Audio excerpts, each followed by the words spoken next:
अगर आपको भी लगता है कि वर्ल्ड वॉर 3 नहीं हो सकता तो ये वीडियो आपके लिए है।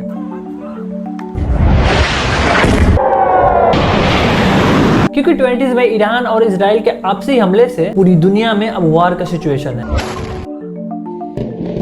और इसमें कुछ कंट्रीज डायरेक्टली इन्वॉल्व नहीं होना चाहते हैं और वहीं कुछ कंट्रीज ओपनली ये बोल रहे हैं कि अगर किसी ने भी कुछ भी हरकत करने की कोशिश की तो हम भी मुंह तोड़ जवाब देंगे। और ऐसा हो भी रहा है ईरान और इजराइल के बीच, जहां पहले तो इजराइल ने ईरान के supreme leaders Ismail Haniyeh, Hassan Nasrallah और इब्राहिम रईसी को सीक्रेटली मरवा दिया और इसी का बदला लेने के लिए ईरान ने 1 अक्टूबर की रात को 200 बैलिस्टिक मिसाइल से इजराइल पे अटैक कर दिया और ये भी कहा कि ये बस शुरुआत है। लेकिन इस शुरुआत का अंत क्या होगा जानेंगे इस वीडियो में। इसके लिए ये समझना जरूरी है कि इन दोनों देशों में कॉन्फ्लिक्ट का ओरिजिन क्या है। इसके लिए इनका थोड़ा सा हिस्ट्री भी देखेंगे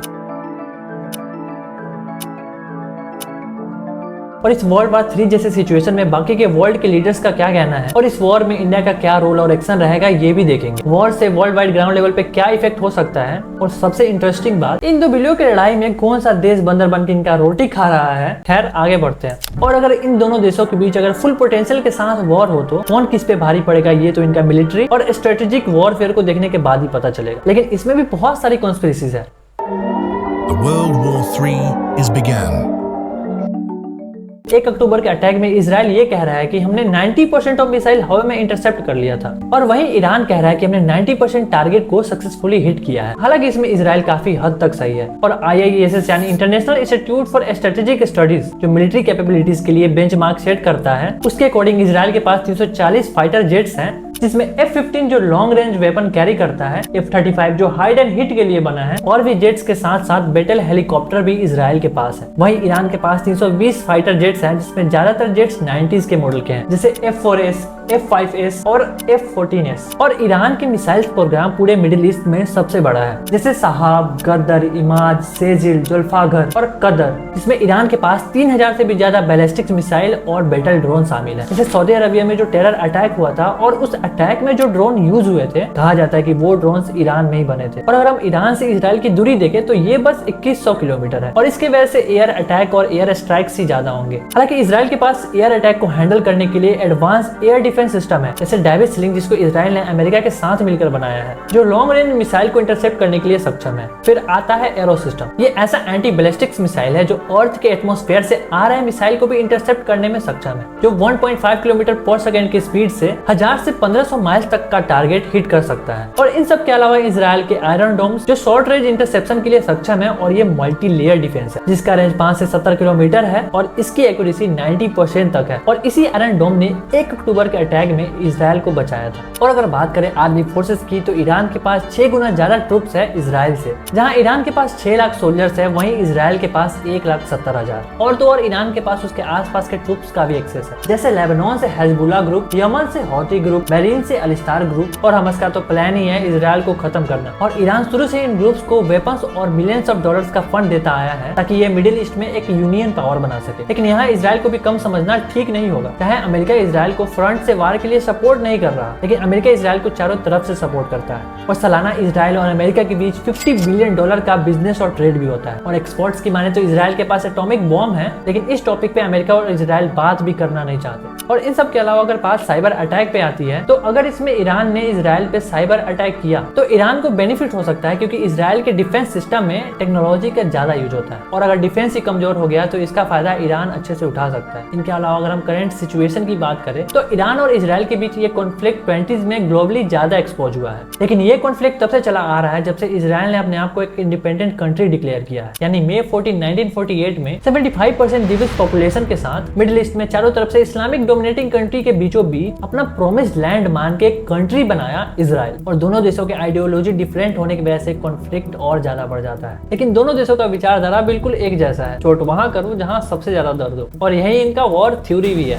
और 1 अक्टूबर अटैक के बाद इजराइल के एक्स पीएम नाफ्ताली बेनेट ने हार्वर्ड में ये ट्वीट किया कि 50 साल के बाद फिर से इजराइल के पास मिडिल ईस्ट का चेहरा चेंज करने का मौका है। इसका मतलब साफ है कि ईरान को मिडिल ईस्ट के मैप से गायब करने की बात हो रही है। और इस चीज को समझने के लिए कि कौन मैप से गायब होगा, हमें थोड़ा हिस्ट्री भी एक्सप्लोर करना होगा। तो इजराइल के इंडिपेंडेंस के बाद ईरान एक प्रो वेस्टर्न सेक्युलरिज्म था अंडर शाह मोहम्मद रेजा पाहलवी गवर्नेंस। उस टाइम एक common strategic and economic interest होने की वजह से ईरान और इजराइल के बीच एक इनफॉर्मल रिलेशन भी था और ये एक अलायंस था जिसमें कोऑपरेशन और इंटेलिजेंस शेयरिंग से लेके इकोनॉमिकल शेयरिंग भी था, जिसमें ईरान इजराइल को ऑयल सप्लाई करता था। और ये भी सोचना भी मुश्किल है कि उस समय इन दोनों की मिलिट्री कोऑपरेशन ट्रेनिंग और एक्सरसाइज भी करते थे। लेकिन ये बस 4 दिन की चांदनी थी, क्योंकि 1979 में प्रो वेस्टर्न शाह राजा पहलवी को पावर से हटा के अयतुल्ला रुहुल्लाह खुमैनी को ईरान का कमांड दिया गया और अयतुल्ला ने एक सेकुलर ईरान को एक थ्योरोक्रेट इस्लामिक रिपब्लिक बना दिया। और 1978 से 1979 के बीच जो ईरानियन रेवोल्यूशन हुआ, उसके रिजल्ट में ईरान इजराइल का एक कट्टर ओपोनेंट बन गया और इस्लामिक रिपब्लिक इजराइल को एक इलेजिटिमेट जियोनिस्ट रिजिम डिक्लेयर कर दिया। और ये जियोनिस्ट एक पॉलिटिकल एंड नेशनलिस्ट मूवमेंट है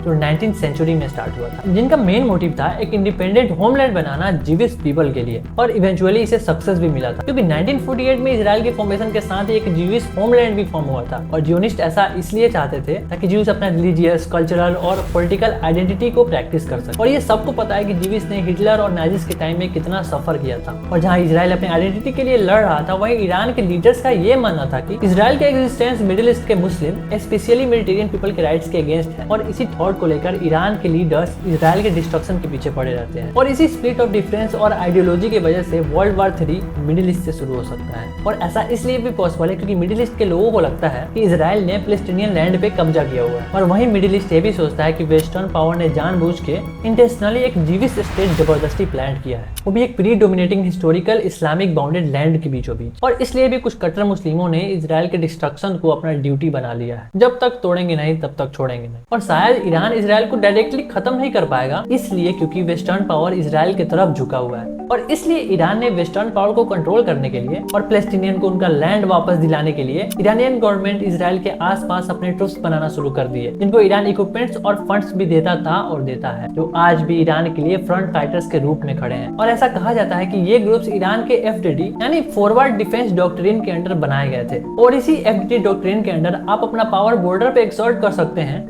बिना अपना नाम सामने लाए। इसलिए यूनियन ने बहुत सारे सेंसर्स भी लगाए हैं और कुछ ग्रुप्स को तो टेरर ग्रुप भी डिक्लेयर कर दिया है। और ईरान 19th सेंचुरी से न्यूक्लियर वेपन बनाने की कोशिश कर रहा है। और इजराइल ये अच्छे से जानता है कि अगर ईरान के पास न्यूक्लियर पावर आया तो इजराइल मिडिल ईस्ट के मैप से गायब हो जाएगा। इसलिए इजराइल मिडिल ईस्ट के किसी भी कंट्री में न्यूक्लियर बॉम्ब बनाने नहीं दे रहा। और इसके लिए इजराइल के पास एक डॉक्ट्रिन है, बिजेंट डॉक्ट्रिन, जिसमें इजराइल के पास ये पावर है जिससे वो एंटी इजराइल कंट्री को कभी न्यूक्लियर वेपन और मास डिस्ट्रक्शन वेपन बनाने नहीं देगा। और यही बिजेंट डॉक्ट्रिन के पॉलिसी इजराइल को ये अलाउ करता है कि वो कहीं भी किसी भी कंट्रीज के वेपन को डिस्ट्रॉय कर सकता है, जो इजराइल के लिए फ्यूचर में खतरा बन सकता है। और इसी डॉक्ट्रिन के अंडर 1981 में इजराइल ने इराक के न्यूक्लियर रिएक्टर्स पे मिलिट्री स्ट्राइक किया था और ये बोला था कि Saddam Hussain was not making nuclear weapons for peaceful use of energy. और एक बात बताओ, न्यूक्लियर बॉम्ब से कहां पीस बन रहा है? और ईरान के बढ़ते न्यूक्लियर एम्बिशंस को देखते हुए इजराइल ने यही डॉक्ट्रिन के अकॉर्डिंग 2007 से ही ईरान के टॉप न्यूक्लियर साइंटिस्टों को मिस्टीरियस तरीके से मरवाना शुरू कर दिया। और ऐसा कहा जाता है कि इस ऑपरेशन को मोसाद इंटेलिजेंस ने परफॉर्म किया था। और इसी की रिटेलिएशन में 7 अक्टूबर 2023 में ईरान ने हमस के एक टेरर ग्रुप से सरप्राइज अटैक किया था इजराइल पे, जिसमें 1200 इजरायलियन लोग मारे गए थे और 250 से भी ज्यादा लोगों को बंदी बना लिया गया था गाजा में। और इसी टाइम पीरियड में हिजबुल्लाह ने भी अटैक करना शुरू कर दिया और यमन से हौती भी इजराइल पे प्रेशर बनाने लगे और रेड सी में इजराइल के शिप्स को भी लूटना चालू कर दिया। इतना सब होने के बाद भी इजराइल भी चुप नहीं बैठा और अपना ऑपरेशन शुरू कर दिया। और इसी की वजह से गाजा और लेबनान में एक जियोनोसाइड देखने को मिला। और इसी साल की शुरुआत से ही इजराइल ईरान के बॉर्डर को क्रॉस करके अपना प्लान एग्जीक्यूट कर रहा था, जिसकी वजह से कॉन्फ्लिक्ट और बढ़ गया है। और ये border crossing Syria and Lebanon में ज्यादा देखा गया है, क्योंकि इस बार इजराइल के टारगेट हिजबुल्लाह कमांडर और ईरान के मिलिट्री ऑफिसर्स हैं, जो सीरिया और लेबनान से इजराइल पे अटैक का कमांड संभाल रहे थे। और ये सारे एक्शन 1 अक्टूबर के अटैक के ही सिम्टम्स थे और एक्सपर्ट्स ये ऑलरेडी प्रिडिक्ट कर चुके थे। और अप्रैल के महीने में इजराइल ने एक और बड़ा ऑपरेशन एग्जीक्यूट किया, जिसमें एयर स्ट्राइक तो सीरिया में ही हुआ था, लेकिन ये स्ट्राइक ईरानी एम्बेसी और कॉन्सुलेट पे किया गया था। और इस स्ट्राइक को ईरान के धरती पे ही माना जा रहा है, क्योंकि किसी भी देश का एम्बेसी उस देश का हिस्सा माना जाता है। और इस अटैक में इस्लामिक रिवोल्यूशनरी गार्ड के 2 जनरल और 5 ऑफिसर मारे गए। और ये कोई साइड संगठन के मेंबर नहीं थे, ये प्रॉपर ईरानियन थे। और इसको रिटेलिएट करते हुए ईरान ने 13 अप्रैल को 300 projectiles including missiles and drone Israel की तरफ लॉन्च किया। हालांकि इस अटैक को फोर्स बैक करने के लिए फ्रांस, यूके, सऊदी अरेबिया और जॉर्डन जैसे अरबी कंट्री ने इजराइल की मदद की और ज्यादातर मिसाइल को इंटरसेप्ट कर लिया गया। और ये अटैक फेल होने के बाद इजराइल इसराइल ने फिर से रिटेलिएट करने की कोशिश। और कुछ ही दिनों बाद ईरान की इस्फहान सिटी में बने एयर बेस पे एक छोटा सा अटैक देखा गया। हालांकि इस अटैक को ईरान और इसराइल ऑफिशियली एक्नॉलेज नहीं करते, लेकिन इस अटैक के रिजल्ट में ईरान को एक डीपर मैसेज कन्वे किया गया, क्योंकि इस्फहान शहर में ही ईरान का सीक्रेट न्यूक्लियर प्रोग्राम चल रहा है और इसराइल ये दिखाना चाहता है कि हम ईरान के सीक्रेट और वीकर लोकेशन को भी जानते हैं, इसलिए ईरान अपने हद में रहे। और इस अटैक के बाद भी इसराइल ने रिटेलिएशन जारी रखा और एक हफ्ते बाद ही ईरान के प्रेसिडेंट सैयद इब्राहिम रईसी का डेथ एक हेलीकॉप्टर क्रैश में हो जाता है। हालांकि इसमें बहुत सारी कॉन्स्पिरेसी सामने आ रही है कि इसराइल इसमें शामिल है या नहीं, लेकिन इब्राहिम रईसी की मौत के पहले ही जुलाई में ईरान के हमास लीडर इस्माइल हनियत को मरवा दिया गया था। और इस बार ईरान ने ऑफिशियली इसराइल को ब्लेम करते हुए ये कहा था कि इस बात का इसराइल को जवाब देना होगा, और इस बात से भी इसराइल ने कभी डिनाई नहीं किया। और एक्सपर्ट्स के अकॉर्डिंग इस्माइल हनियत के मौत के लिए भी ईरान ने रिवेंज प्लान किया था, लेकिन बैक चैनल यूएस ने इस मामले को फिर से दबा दिया। लेकिन इसराइल फिर भी रेड लाइन क्रॉस करता रहा, जैसे लेबनान में पेजर और वॉकी टॉकी एक्सप्लोजन, जिसमें बच्चे समेत 32 लोगों की जान गई और हजारों लोग घायल हुए।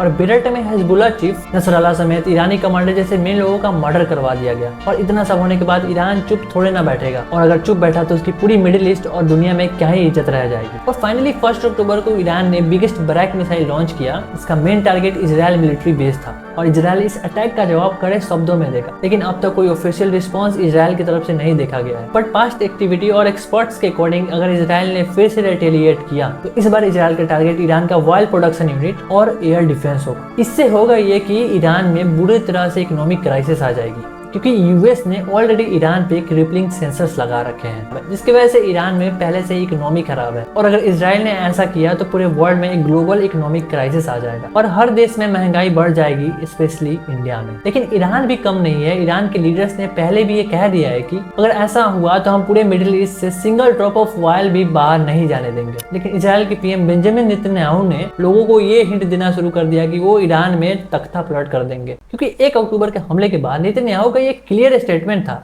ईरान गवर्नमेंट ने ये बहुत बड़ी गलती की है और इससे इसका हर्जाना भुगतना होगा। क्योंकि इजराइल का ये कहना है कि ईरान का हर एक मिसाइल हमारे सिविलियंस को मारने के लिए था। और इजराइल के पीएम अभी भी अपने सिक्योरिटी कैबिनेट के साथ अमेरिका से मीटिंग कर रहे हैं, क्योंकि इजराइल चाहता है कि इसमें अब अमेरिका फ्रंट से भी शामिल हो, क्योंकि इजराइल चाहता है कि सांप भी मर जाए और लाठी भी ना टूटे। और अगर अमेरिका ने अपने ट्रूप्स वॉर फील्ड में उतार दिए तो सिचुएशन और भी वर्स्ट हो जाएगा, जैसे इराक में हुआ था, जैसे अफगानिस्तान में हुआ था। और इजराइल चाहता है कि अब वो चीज ईरान में भी हो। जैसे मैं पहले भी बता चुका हूँ, अगर ईरान इनके डर से चुप बैठा तो उसकी क्रेडिबिलिटी और रीजनल वैल्यू कम हो जाएगी, इसलिए वो बार बार एयर स्ट्राइक और टेरर अटैक करते रहता है। और ईरान ने इस बदला लेने के तरीकों को एक नाम दिया है, ऑपरेशन ट्रू प्रॉमिस टू। और अगर हम बात करें G7 और बाकी के वर्ल्ड लीडर्स के ओपिनियन की, तो सब ये चाहते हैं कि रीजनल वार वर्ल्ड वार 3 ना बने। और स्पेशली अमेरिका इस वॉर में इन्वॉल्व होना नहीं चाहता, क्योंकि अगले महीने वहाँ प्रेसिडेंट इलेक्शन है और अमेरिका इलेक्शन से पहले कोई लफड़ा नहीं चाहता। लेकिन इलेक्शन के बाद ऐसा हो सकता है कि अमेरिका भी वॉर में शामिल हो, क्योंकि रेड सी में उसके भी बैटलशिप आजकल दिखाई दे रहे हैं।